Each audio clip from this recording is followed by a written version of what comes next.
wa ó dára. Jọ̀wọ́ jẹ́ ká múra ká má ṣe ṣiyèméjì. Ọjọ́ ọ̀la ń bọ̀ wá dùn sógbọ́. Ọ̀rẹ́ mi mọ́kànlé gbójú rẹ̀ síbi gíga. Ìrètí ògo rẹ̀ ń bọ̀ wá dire.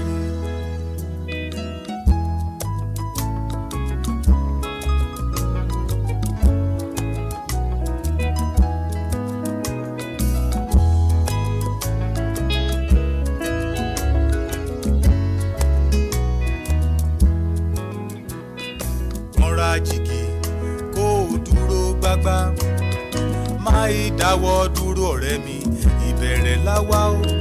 Tara ṣàṣà má ṣe mọ́wọ́ lẹ́rán bá òkú ìṣe òtàn ò làwọn àgbà ń wí. Jọ̀wọ́ jẹ́ ká múra ká má ṣe ṣiyèméjì. Ọjọ́ ọ̀la ń bọ̀ wá dùn sógbọ́. Ọ̀rẹ́ mi mọ́kànlé gbójú rẹ̀ síbi gíga. Ìrètí ògo rẹ̀ ń bọ̀ wá dire.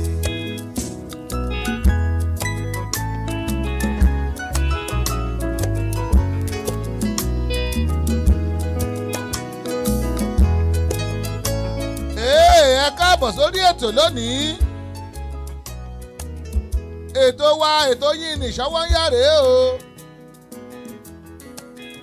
Ṣọ́wọ́nyá tún ti dóde ẹgbàá. Ṣọ́wọ́nyá tún ti wọlé wẹ́rẹ́. Beautiful Nubia lélẹ́yìí òun la gbé wọlé ṣẹ̀rà. Ìrètí ògo mọ́sọ̀rètí ẹnu. Mọ́ra jìgì kó o dúró gbágbá má ìdáwọ́ dúró ọ̀rẹ́ mi ìbẹ̀rẹ̀ láwá o. Ọ̀la ń bọ̀ wá dá ìbẹ̀rẹ̀ ìṣòṣẹ́ ìpàdé tán tó parí ẹ̀ lágbàlá. Bá òkú ìṣe òtàn ò làwọn àgbà ń wí. Jọ̀wọ́ jẹ́ ká múra. Bó o ló ṣe mọ̀ pé bẹ̀rẹ̀ yóò dáa? Ó ti hàn gbangba sáwa pé bẹ̀rẹ̀ yóò dáa, ọjọ́ ọ̀la wa yóò dáa. Èlìbàrí sàndélìà. Ojú rẹ̀ sí ní gíga. Ìrètí ògo rẹ̀ ń bọ̀ wá dire. Jọ̀wọ́ jẹ́ ká múra. Jẹ́ ká múra. Ká mọ̀ ṣiyèméjì. Ká mọ̀ ṣọ̀lẹ. Ká mọ̀ ṣòjòjò. Ọjọ́ ọ̀la wa máa dáa. Ó ti ṣúọ̀ jù. It's very very sure rárá. Ìrètí ògo rẹ̀ ń bọ̀ wá dire. Ìrètí ògo rẹ̀ ń bọ̀ wá dire. Ìrètí ògo tèmi, ìrètí ògo tiẹ̀ ó ń bọ̀ wá dire. Ẹ mọ̀ káàbọ̀ sórí ètò Ṣọ́wọ́nyá o. Ṣọ́wọ́nyá rèé láti Dayọ̀ Agboola rédíò TV. Mo ní Baltimore làwa wà o, ibẹ̀ la fi kalẹ̀ sí. Ní Maryland ìpínlẹ̀ kan nù lórílẹ̀‐èdè Amẹ́ríkà. Ẹ̀wẹ̀ ní Yorùbá ń tiwa, ẹ rí i pé bá a wà lókè òkun bá a wà ńlé Yorùbá náà ni kí ẹ pàgbé ìbò ẹjẹ́ á máa sọ Yorùbá wa yìí náà. Bẹ́ẹ̀ rí Chinko Yorùbá náà máa sọ. Bẹ́ẹ̀ ráwọn Kokoyé Yorùbá náà máa sọ kí wá ló ṣàwà kódà bẹ́ẹ̀ rí Ìgbò wọ́n á ṣèdè wọn. Ètí wa ti á jẹ́ ẹ̀yìn ìrètí ọ̀la ó ń bọ̀ wá dáa. Beautiful Nubia. Mo ráwọn orin mélòó kan mo ní ìjúsí láàárọ̀ yìí. Mo ní ìjúsí lọ́sàn-án yìí. Mo ní ìjúsí lónìí. Ẹgbẹ́lẹ́ náà. Ṣàrà.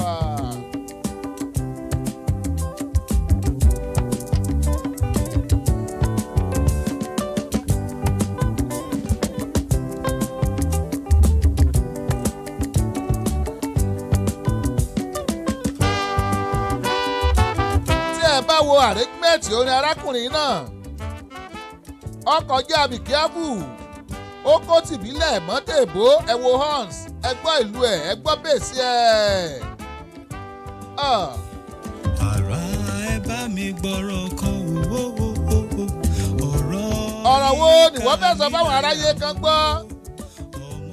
Ọ̀rọ̀ wo ni wọ́n ní tó fẹ́ fi tó àwọn èèyàn létí?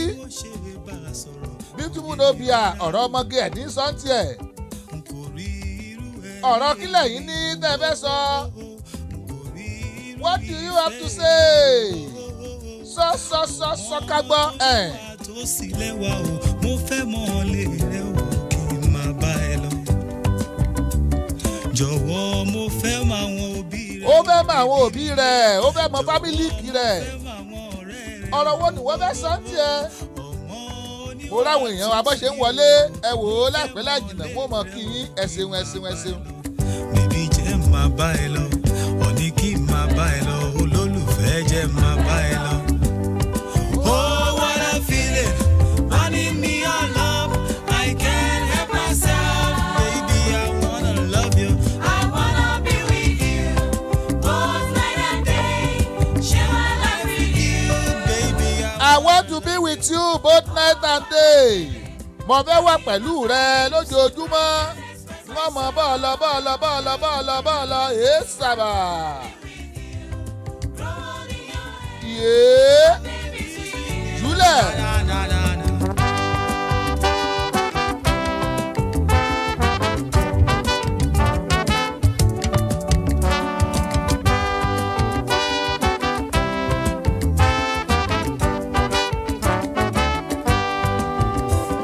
kò rí irú ìfẹ́ èyí rí owó kò rí irú ẹ̀rí èyí rí owó ọmọ tó níwà tó sì lẹ́wà o mo fẹ́ mọ̀ lé rẹ o kí n máa bá ẹ lọ jọ̀wọ́ mo fẹ́ mọ̀ àwọn òbí rẹ o bèbí mi yé jọ̀wọ́ mo fẹ́ mọ̀. Tó bá ti di pé ó fẹ́ mọ àwọn òbí rẹ ó fẹ́ mọ àwọn fámílìkì ẹ ó fẹ́ máa rí èjì ẹnu ọkọ̀ jẹ́ àbí kíápù ẹ mọ̀mọ̀ kú ẹ̀bọ̀ sórí ètò ṣáàbí alẹ́ wà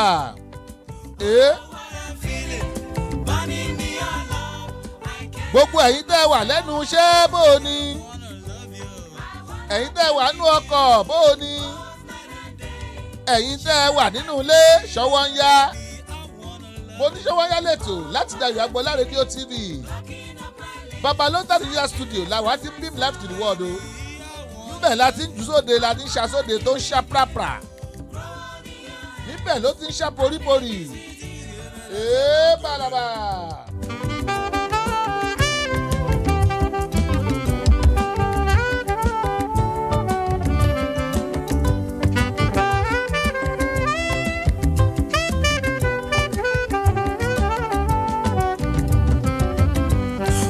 máa bá ẹ lọ ní o àó àjẹ́ máa bá ẹ lọ o ó máa bá ẹ lọ ní o bébí o jẹ́ máa bá ẹ lọ o ó máa bá ẹ lọ ní o àó àjẹ́ máa bá ẹ lọ o ó máa bá ẹ lọ ní o baby I wanna love you ó máa bá ẹ lọ ní o ó máa bá ẹ lọ ó máa bá ẹ lọ ní o baby I wanna love you ó máa bá ẹ lọ ní o. Tó o bá ti tẹ̀lé mọ jẹ́ kọ́rọ̀ rẹ ó dọ̀rọ̀ lákìtì padà tó o bá padà ó kò dò kan ró lákìtì mọ́ ní ọ padà bó o padà ó kò dò kan ẹ̀jẹ̀ ọlákìtì dákun padà ọlákìtì padà lẹ́yìn mi padà go back. kò rí irú ìfẹ́ èyí rí owó.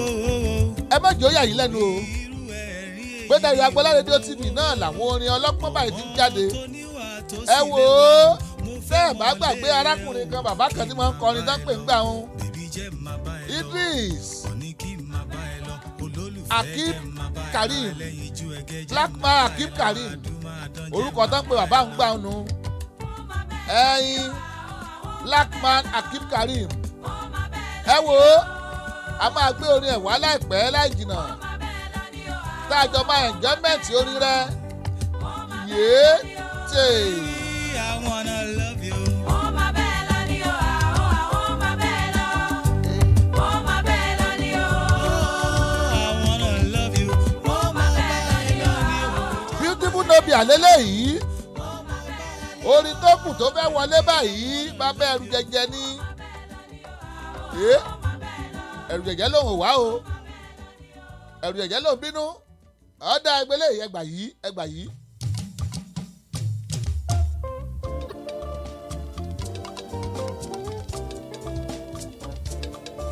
orin ọpẹ́ nìyí ẹ bá mi dúpẹ́ lọ́wọ́ Elédùmarè ọba tó ṣe eré ńlá fún mi bẹ́ẹ̀sìkẹ̀.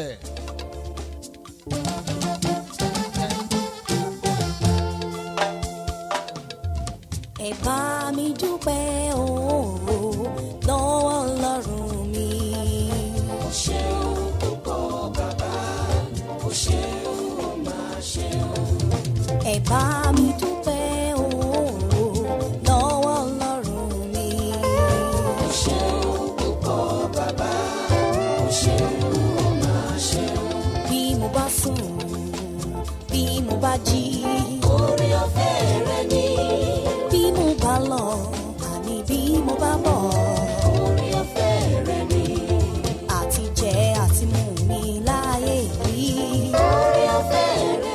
olórin eléyìí orin ọpẹ́ ni Fúnkẹ́ Thompson mo rí yín o ẹ kú àbọ̀ Jọ́sìn Bíyẹmí Àríyọ̀ bó o ni wọ́n ní ṣọ́wọ́ ń yá o ṣọ́wọ́ ń yá o ẹ kú ètò náà Gàníyàn Ìfẹ́ Olúwa Àríkẹ́àdé ẹ kú àbọ̀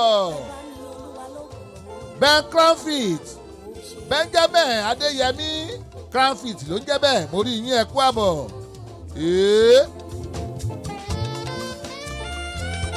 Ruth Ọlẹ́dẹ́ Adéjùmọ̀ mo rẹ́yìn náà o ṣáàbí àlẹ́wà ẹ kú àbọ̀ sórí ètò tí Special Akins mo rí yín o Ọlá Olúkanni Awunade Ọmọlára Sàlámì bó o níṣẹ́ wà Pastor Samuel tí ń bá mi délé mo rẹ́yìn náà ẹ kú àbọ̀ sórí ètò. Ẹ bá mi dúpẹ́ lọ́wọ́ ọjà Jehovah ọba bèmí bá mọ̀ pé wá bò ló fẹ́ kí ni mo lè ṣe àmàmà mú Elédùmarè ọba mi o ò fún mi ní rírí jẹ òjò wàràwàrà tí kòrò ọ̀gbẹlẹ̀ ò fún mi ní rírí mú bàbá mi ọkọ mi Bishop of my heart ẹ bá mi dúpẹ́ bí mo bá sùn bí mo bá jí oore ọ̀fẹ́ rẹ ni bí mo bá lọ àní bí mo bá bọ̀ oore ọ̀fẹ́ rẹ ni àti jẹ àti mú mi láyé yìí oore ọ̀fẹ́ rẹ ni oore ọ̀fẹ́ Ọlọ́run náà ni Christian Amóruo mo rí yín ẹ kú àbọ̀ Sàlámà kárí. Ẹ bá mi dúpẹ́. I give you all the glory. I give you all the honor. Ó ṣé.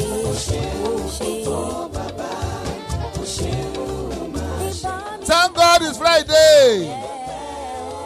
Àdúpẹ́ lọ́wọ́ Olúwa apá àti rópin ọ̀sẹ̀ yìí. Òní ni ọjọ́ kẹrìnlélógún. Oṣù kìíní ọdún 2020. Ńgbà wo la bẹ̀rẹ̀ ọdún yìí náà? Àti mọ́jọ́ kẹrìnlélógún jẹ́ 24th. Thank God it's Friday. Àdúpẹ́ lọ́wọ́ bàbá gọ́ọ̀dù. Ẹgbẹ́ lẹ́yìn wà. Pẹ̀pẹ̀.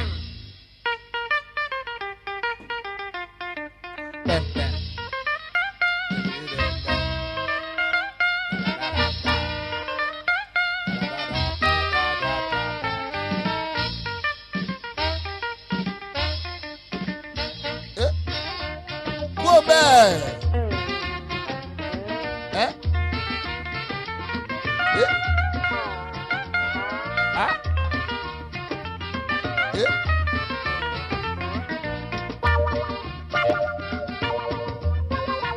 Dámi Pẹ̀tù Ọláyẹyè mo rí yín o. Ọmọníyì Olúdìran mo rẹ́yìn náà ẹ kú àbọ̀. Ata RG mo rí yín. Bọ̀sún Ọládélé Bilal Bossman I can see you welcome to the show. Ṣọwọ́ yálé léyìí ọmọ ìgbàlà wọlé ọmọ ìgbàlà. Wá o ọmọ ìgbàlà wálé o wá wọlé ayọ̀ ilé ayọ̀ tó. Ọmọ ìgbàlà wọlé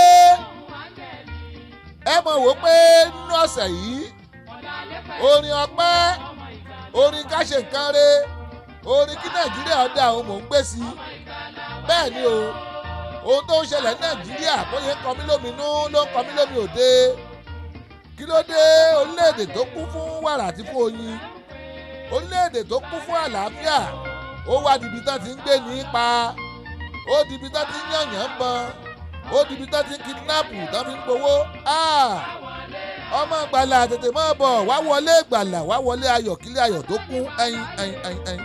ìmúlẹ̀ mọ́kò ọ̀run lé nílé o àjùmọ̀ láyé jẹ́ o. wá o ọmọ ìgbàlà wálé o wá wọlé ayọ̀ kílé ayọ̀ tó kún. gbogbo ayé ní Jésù. wo gbogbo ayé ni Jésù ń pè ọ̀rẹ́ máa bọ̀. Àrẹ̀mọ Ọláyínká Benson Akínyẹmí mo kí yín ẹ kú àbọ̀ sórí ètò. Tó bá yẹ pé ìgbà àkọ́kọ́ tẹ̀ ń wo orí ètò wa lélẹ́yìí, Dayọ̀ Agbọ́lá rédíò TV lẹ́wà níbi tó yẹ pé bẹ́ẹ̀ bá ṣe ń gbọ́ lórí rédíò lẹ́mọ̀ wò lórí tẹlifíṣàn. Àwọn ọ̀nà tẹ́fi lè wò lórí tẹlifíṣàn náà rèé o. Ẹ máa lọ sórí Instagram wa, ẹ wá Samis Agboola lọ ń bẹ̀ live, ẹ máa bá pàdé ń bẹ̀. Ẹ lọ lórí YouTube, ẹ̀yẹn wá Babalonta tẹlifíṣàn tàbí kẹ́ ẹ wá Dayọ̀ Agboola TV. Lórí Facebook wà ń kọ́ o. Try Samis Dayọ̀ Agboola, try Dayọ̀ Agbomedia Diamond, try Dayọ̀ Agboola Radio TV, ẹ wá try Babalonta. Ẹ wá lọ lórí Google Play Store o, ẹ lọ download radio application wa. Television application wa náà wà ń bẹ̀. Radio application wa ni Dayọ̀ Agboola Radio, ti television ni Dayọ̀ Agboola TV. Ẹ lọ download ẹ̀, and everywhere la fẹ́ káwọn èèyàn tí mọ̀ wò, káwọn èèyàn mọ̀ gbọ́ wa. Gbénga Ògèdèǹgbé bàbá wa mo rí yín o. Reverend Dr. Gbénga Ògèdèǹgbé mo rí yín ẹ kú àbọ̀. Adé owó ẹ̀yẹ bó ni ẹ̀yin náà ń kọ́ ṣàfihàn lẹ́wà. Bàbá wa Pásítọ̀ Olúbọ́yọ̀ Bámidélé ṣàfihàn lẹ́wà mo rí yín o.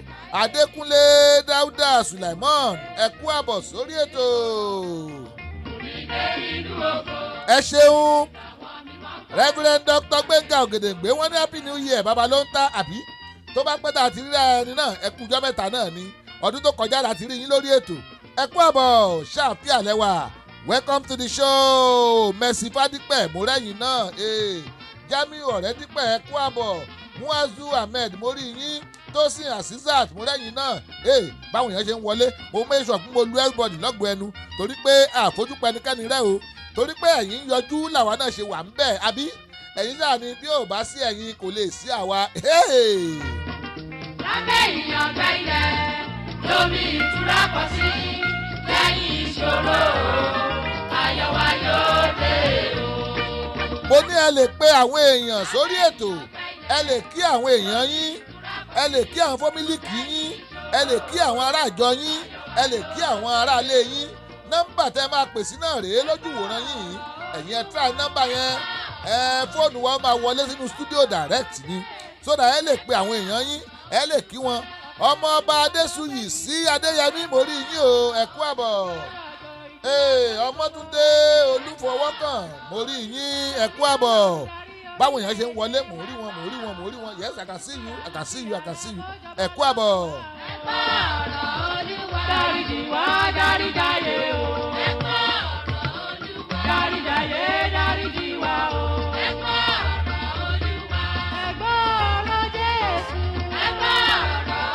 Ó ń kọ sí ẹ o. Ó ń kọ sí gbogbo àgbáyé. Ìbùkún ni fún ẹni tí adarí kì í sẹ́. Tí àkọ́kọ́ ẹ̀ṣẹ̀ sí lọ́rùn. Ṣiṣẹ́ nínú Olúwa kò sí ní gbàgbọ́. Ọ̀nà ìṣèkọjà òfin ayé kò lè dá ọ láre níkẹyìn o. Dáríjì wá dáríjàyé o. Ẹ mọ̀ wò pé ṣáàjọ kọrin ni àkújọkọ́ tó bá pẹ́ tó ti ń gbórin yóò di ara yóò di bárakú rẹ. Mo lẹ́kì orin gbọ́ ọmọ wà kéke.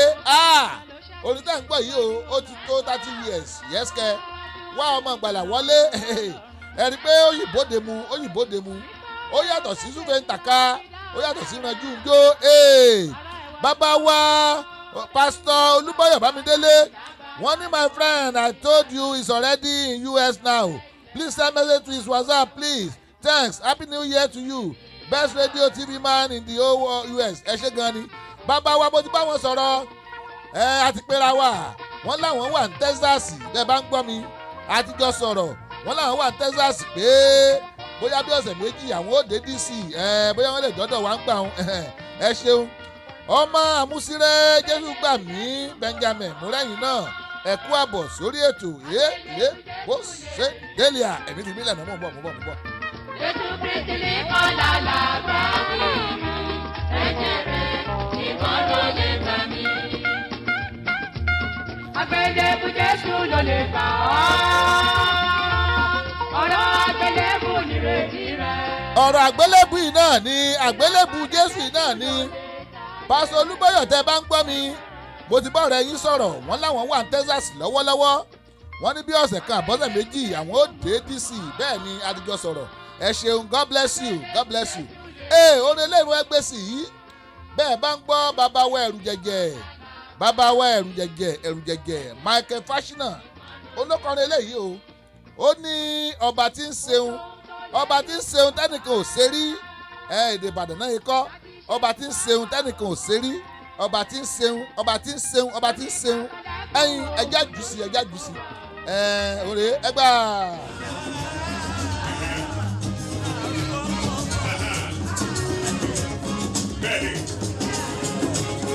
Okay. Let me ask you, has that been good to you? Has it been good to you? Now, if you know it, that's it. 1, 2. Ẹ má bínú pé láàfù lélẹ́yìí láàfù ni ṣùgbọ́n ẹ já ló bẹ́ẹ̀ mo máa wá ilé tó yẹ pé ó jẹ́ tíráàkì ẹ̀ gan-an mọ̀.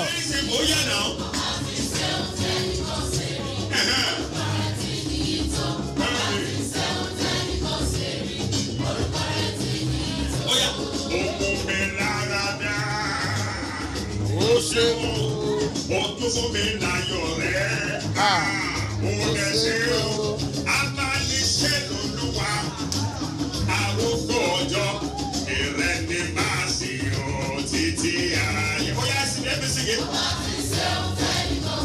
Ọba tó ṣeun tẹ́nìkan ò lè ṣe rí orúkọ rẹ̀ ti níyì tó kábíyèsí alágbára ńlá ọba Èdùmàrè tó ń bá aráyé láàánú olú ọba tí ń jẹ́ èmi ni ọba tó lani atógbani atópani atótúnṣe atóṣoríire fún mi ọba tó mọ̀nà débi tẹ́nìkan ò mọ̀ rí kábíyèsí ọba ní gbogbo ayé gbólẹ̀ sìn mo ní thank God it's Friday ọjọ́ Jímọ̀ ti dé àwa tá lọ fi iṣẹ́ Saturday tó yẹ pé Saturday Sunday wa la fi ń Olúwa la fi ń gbádùn àsìkò tó ẹ̀ńtẹ́ ìgbàjẹ́ weekend sorry throughout sorry accept my apology yes kẹ́ inú mi àmọ́ ọdún tí wọ́n ti rí Friday báyìí máa ní ọjọ́ weekend ti dé àwọn kan gbà wọn lára ọmọ kan wọ́n torí jẹ́ weekend náà máa ń ṣe ẹ̀yìn lẹ́mọ̀ ẹ má bínú Debbie Umar àbúrò mi kan báyìí máa máa pè ní ẹja ṣàwá Debbie Umar bóò ni ẹ kú àbọ̀ sórí ètò how are you doing mo lẹ́ẹ̀ lè pè wá sórí ètò eléyìí lórí nọ́mbà eléyìí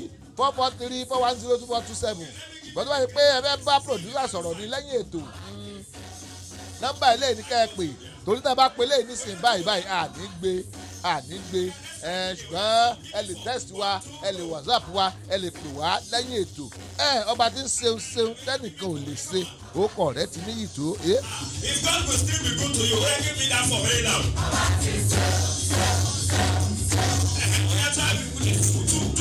Now let me see if you can get that 5 very fast again. 1 to go. Fast one. You try this one. Oh yeah, 2. Now let's go back to the chorus and dance very well. Oh yeah, are you ready? Oh yeah.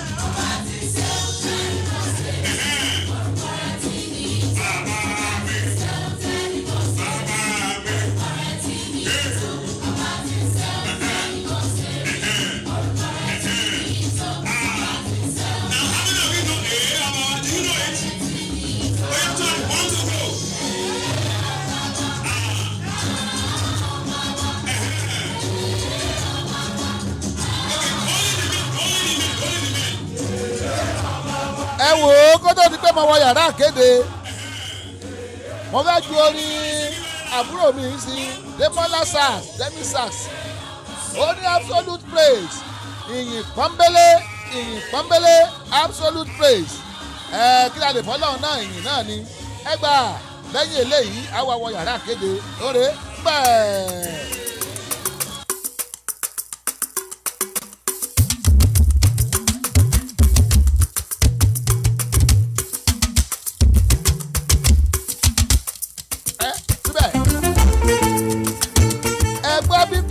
bóyá ń fọ̀n bí èèyàn ẹ̀gbọ́n bá wọ àwọn òkú ẹran tó ń dún bí èèyàn eléyìí fẹnu ẹ kọrin sí fúnra rẹ lò ó fúnra rẹ wípé.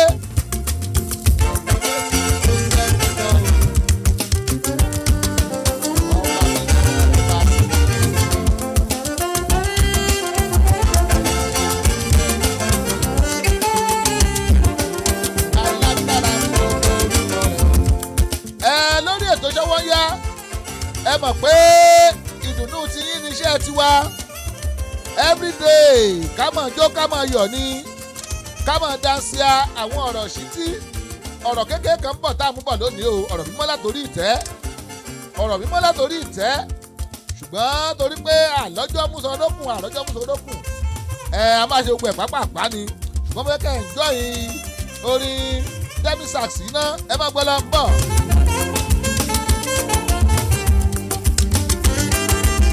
alágbára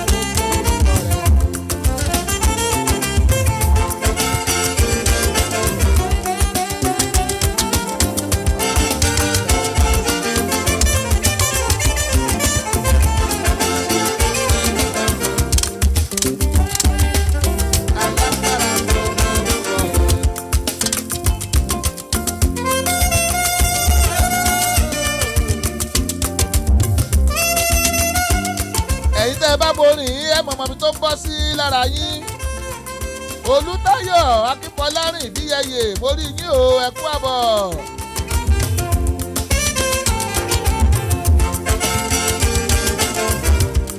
lẹ́yìn bàbá gọ̀ kò sẹ́ni kankan nobody man lẹ́yìn Jésù mo ní thank God it's Friday akíyín kú weekend bóòlù ọ̀la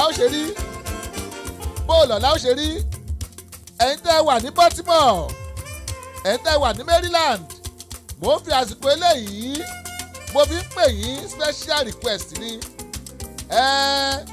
bàmí bámbàm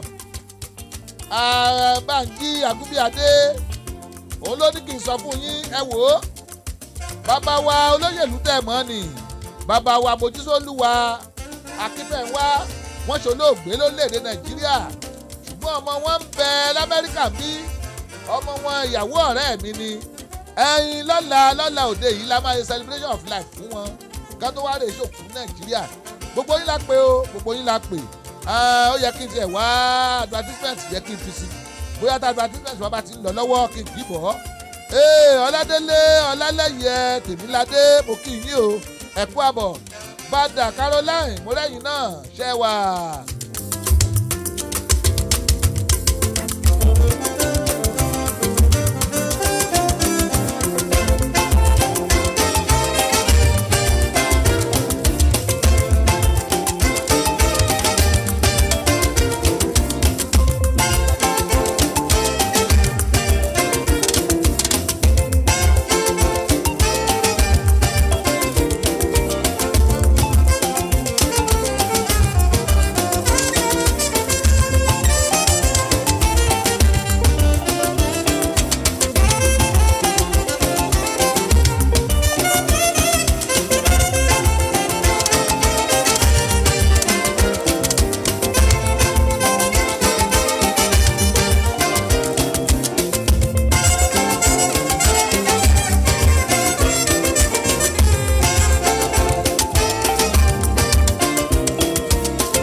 ṣùgbọ́n mo ń gbọ́dọ̀ rẹ èmi ò kú rí ọrí àtọ́bi jù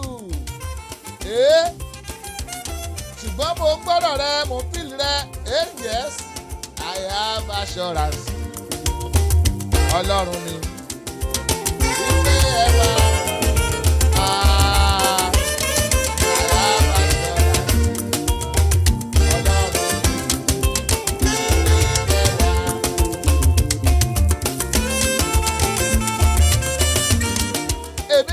Rí orí bàbá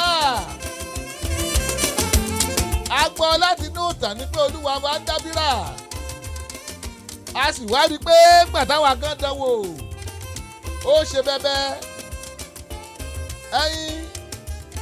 èmi ní assurance pé Olúwa wà gọ́dẹ̀ àwọn Ìgbò á ní gọ́dẹ̀ Olúwa ń bẹ ló jẹ́ bẹ́ẹ̀ yẹ́sìkẹ́ gọ́dẹ̀ Olúwa ń bẹ.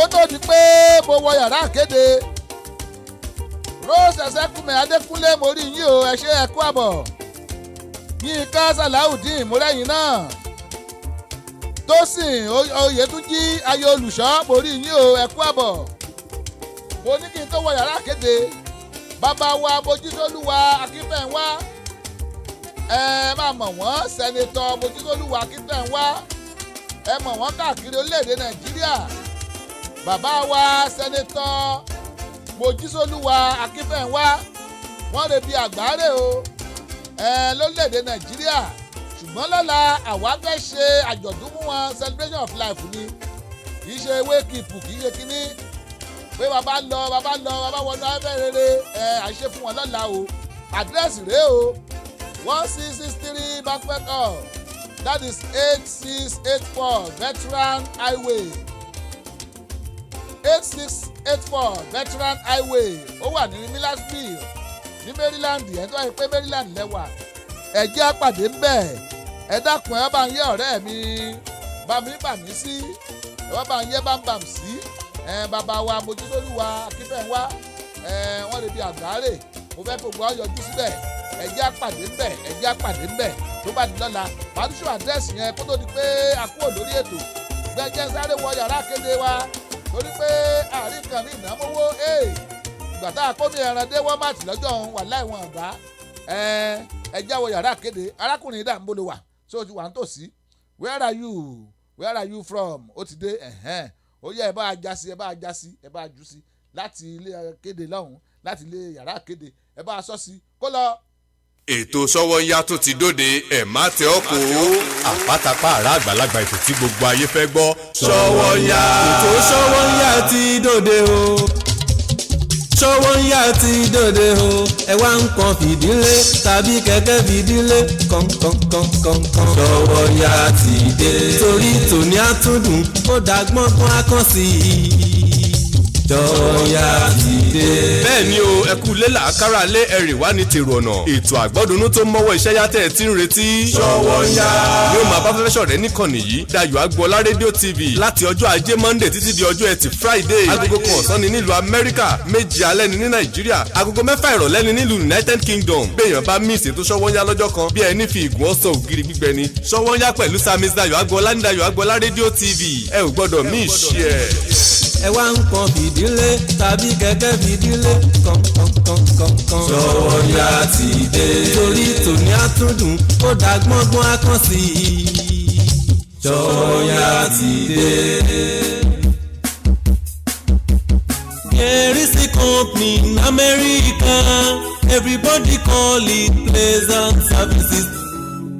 You better call them for the event planning. The Pleasant Services, they will plan your event more than your expectation. Decorating services, they are wonderful. Ká má tiẹ̀ wá sọ tadarí ètò, alága ìdúró tàbí alága ìjókòó. Ẹ ti lọ wá pájú. Pabambari ibẹ̀ tún wá ní wípé kò sóúnjẹ adúláwọ̀ tẹ́ fẹ́ tẹ́ ò ní rí. Ní The Pleasant Services. Wọ́n ṣáà ti pè sórí nọ́mbà wọ̀nyí +14436 534434 tàbí +14437 608578. The Pleasant Services. Oh my God, orí ẹ wà níbẹ̀. Call them for the event planning. Ẹ̀bùn mi máa lànà fún mi, ẹ̀bùn mi máa lànà fún mi. My gift will pay for me. Ẹ̀bùn mi máa lànà fún mi, ẹ̀bùn mi máa lànà fún mi.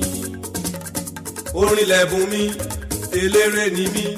Adẹ́rìn kò sónú mo jẹ́ mo lè fi dùrù dára torí ẹ̀bùn mi ni.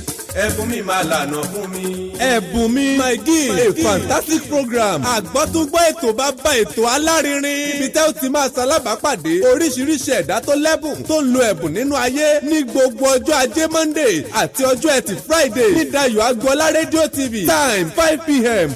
Upcoming artists can also come on the program to show their gift. Àǹfààní lálẹ́lẹ́ yìí fún gbogbo àṣẹ̀ṣẹ̀ dìde ẹlẹ́bùn tó fẹ́ kí gbogbo ayé rí ẹ̀bùn òun ní Dayọ̀ Agboola Radio TV. Agogo 5 ìrọ̀lẹ́ ni yóò máa wáyé ní gbogbo ọjọ́ Monday àtọjọ́ Friday. Ọ̀pọ̀ ló lẹ́bùn tó jẹ́ wípé wọ́n fi ń fọṣọ pọnmi gbálẹ̀ dáná nínú ilé ìdáná kó má bàa wá rí bẹ́ẹ̀. Ìwọ upcoming tó ń gbọ́ mi yọjú sí wọn lórí ètò ẹ̀bùn mi my gift ó wà interesting domi alágbàbọ̀rọ̀ gidi yungbayungba ẹ gbà bẹ́ẹ̀. Ẹ̀bùn mi máa lànà fún mi, ẹ̀bùn mi máa lànà fún mi.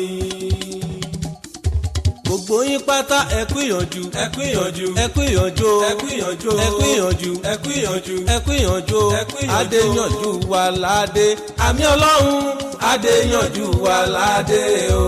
ọlọ́run adéyànjú wà ládé o.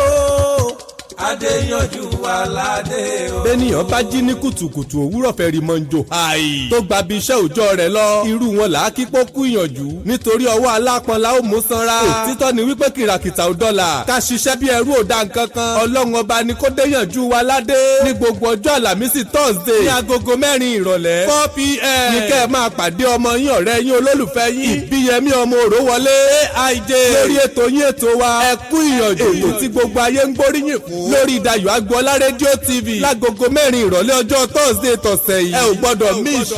ọlọ́run adéyànjú wà ládé o. adéyànjú wà ládé o.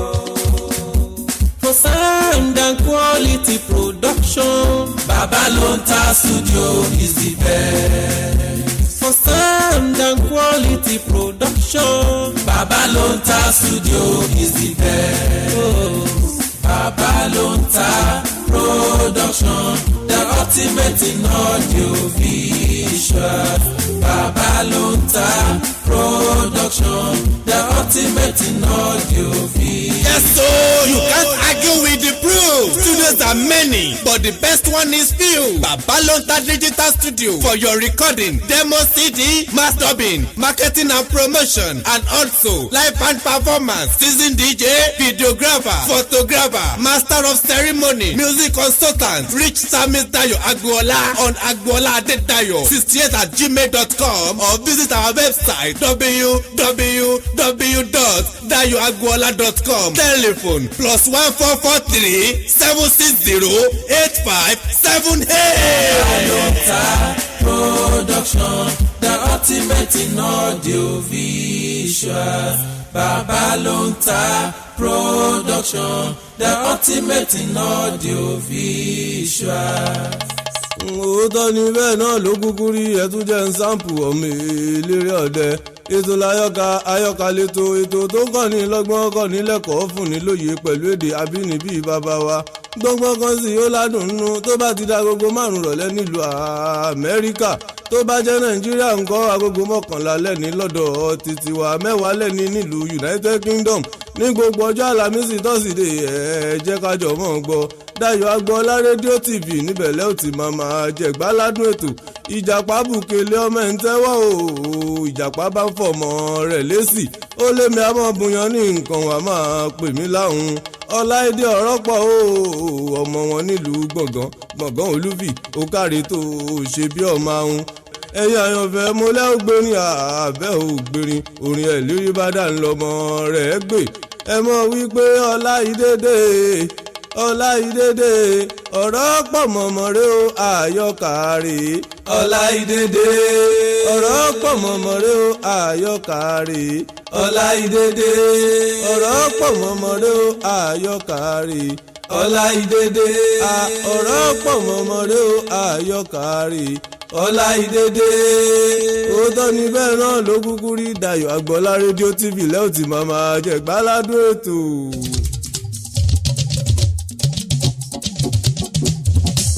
Sọ́yálẹ̀tò ètò tá a fẹ́ gbọ́ Dayọ̀ Agboola rédíò TV. Sọ́yálẹ̀tò ètò tá a fẹ́ gbọ́ Dayọ̀ Agboola rédíò TV. Every Monday ti Friday látọjọ́ ajé lọ́jọ́ Jímọ̀ ni o. Sọ́yálẹ̀tò ètò tá a fẹ́ gbọ́ Dayọ̀ Agboola rédíò TV.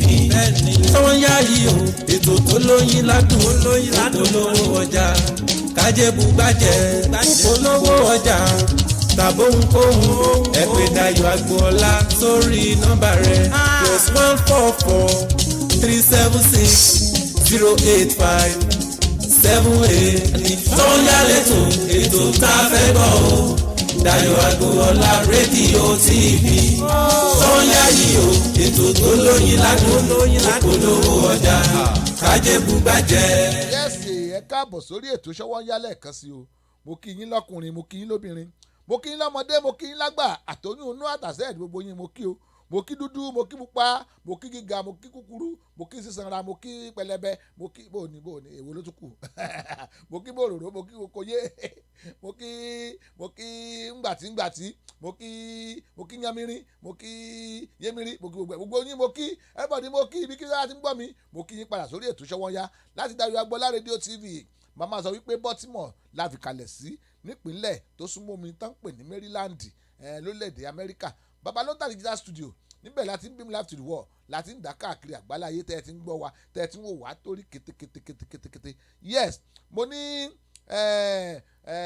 bàbá ìyàwó ọ̀rẹ́ mi ànáwa ló yẹ ànáwa náà nù. Bàbá ìyàwó ọ̀rẹ́ mi bàbá wa Mojísólúwa Akínfẹ́ńwá ẹ ti máa ń gbórúkọ ọ̀hún ọ̀pọ̀ ọdún yín máa ń gbọ́ mọ̀ bóyá jẹ́ ọ̀rẹ́ mi lọ́fọ̀mọ́ wọn.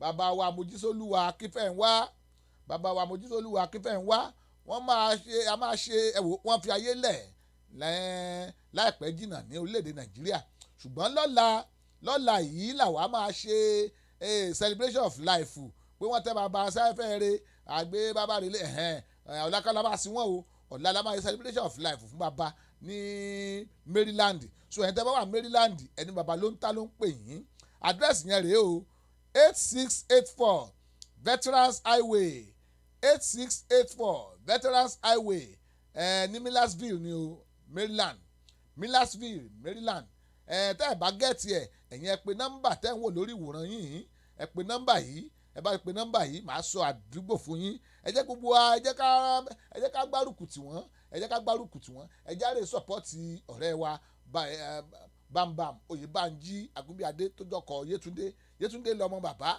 Oyèbánjí ni ọkọ rẹ̀ wá jẹ́ ká jọ pàdé ńbẹ̀ lọ́la ká ṣe celebration of life kò sẹ́kùn o ìgbádùn ẹ̀ ní pátí ẹ̀yin tẹ́wọ́ pé ẹ lóde kan tẹ́fẹ́ lọ lọ́la ẹ̀kọ́ fi òde ṣu wa ṣe number 1 ẹ̀já pàdé ńbẹ̀ bàbá ló ń ta gan wà ńbẹ̀ gbogbo ẹ̀ ó máa wọ̀ ọ̀ṣọ̀mì lọ́la ẹ̀já pàdé bàbá wa Chief Senator Mojísólúwa Akínfẹ́ńwá àdìgbàtàwà àti wàgékè láyé àwọn Bọ́lá Ìgè láti máa ń gbórúkọ ọ̀hún àgbúdọ̀ jẹ́ patékà náà ńbẹ̀ mo ráwọn èèyàn wa tán wọlé o àwọn èèyàn wa tán wọlé ńgbà tá à ń ṣe kéde ẹ jẹ́ sáré lù wọ́n lọ́gọ ẹnu ẹ jẹ́ sáré kí wọ́n torí pé wọn ò fojú pa anybody rẹ̀ ń bá yẹ kí wọ́n jẹ́ kí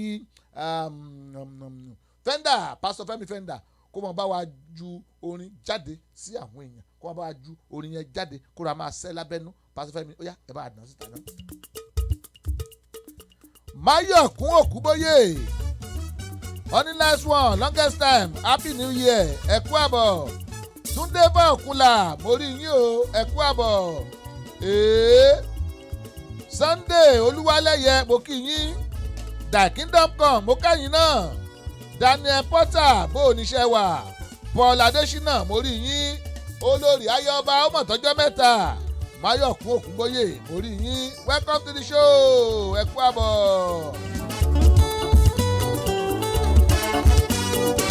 orin eléyìí tá ń gbọ́ yìí tí ẹ bá fẹ́ kọ́pì ẹ kàn sí mi Pastor Fẹ́mi Fender náà gbé jáde bóyá ẹ fẹ́ ṣe praise and worship tẹ́ wò pé àwọn olórin yóò wá àwọn onídùú yóò wá wọ́n ti sin síbẹ̀ gìtá ló ń pọ̀ yẹn ẹ máa jù sí lọ ẹ kàn máa kọ́ lọ praise and worship ní rèé.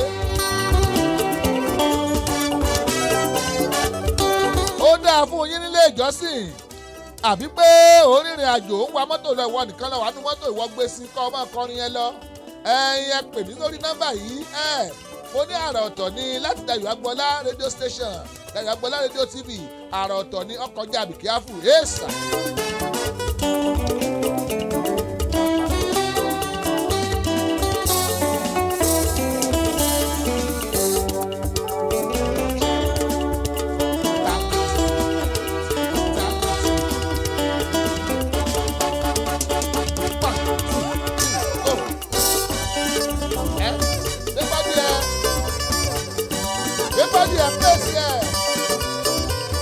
ẹ wò ó Maxwell Ogiri I can see you ẹ kú àbọ̀ Yẹmí Fọlá Vincent mọ́lẹ́yìn náà bó oníṣẹ́ wà oníyan ṣe ọlọ́bẹ̀ ṣe o ẹ tó jẹun tí ọ̀fọ́ bọ́ àtẹ̀ntọ́ jẹun tí ọ̀sánwọ́ náà wọ́n gbìyànjú ẹ ṣe màmá wípé ẹ bá bómi ìṣẹ́wọ́ ń kọ́ o ó bóúnjẹ ẹ bá bórí ọ̀fẹ́ ó gbàdúrà bẹ́ẹ̀ ṣe ń wọlé yìí tẹ́ báyìí náà ẹ̀yin náà lọ máa watch party ẹ pàdé wa lórí YouTube ẹ lọ wò ó bẹ́ẹ̀ ẹ pàdé wa láwọn pages yẹn lórí Facebook ẹ lọ wò ó bẹ́ẹ̀ ẹ ṣeun tún jẹ́ pàdé gẹ́gẹ́ bí mo ṣe sọ ẹ jẹ́ pàdé ní 8684 veteran highway ní Millersville tó bá di lọ́la fún celebration of life fún bàbá wa Senator Chief Mojísólúwa Akínfẹ̀yìnwá ẹ ti máa ń gbórúkọ yẹn ẹ jẹ́ pàdé lọ́la ẹ wò ó it's going to be fun galore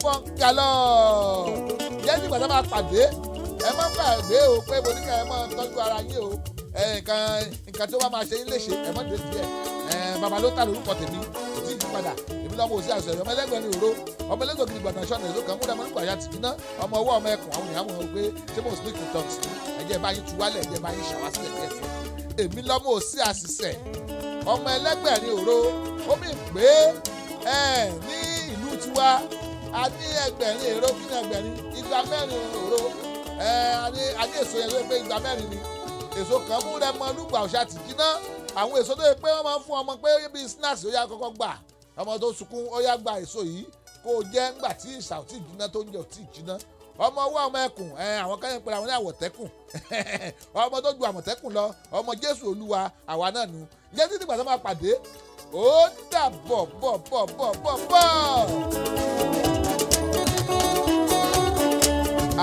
Bíṣọ́ọ̀bù Olúmúyìwá Òjó ẹ má bínú o mo rí yín ẹ má blessed to bless I can see you Maxwell Ogiri mo rí gbogbo yín ẹ ṣé ẹ kú àbọ̀ God bless you see ya have a nice day bye bye.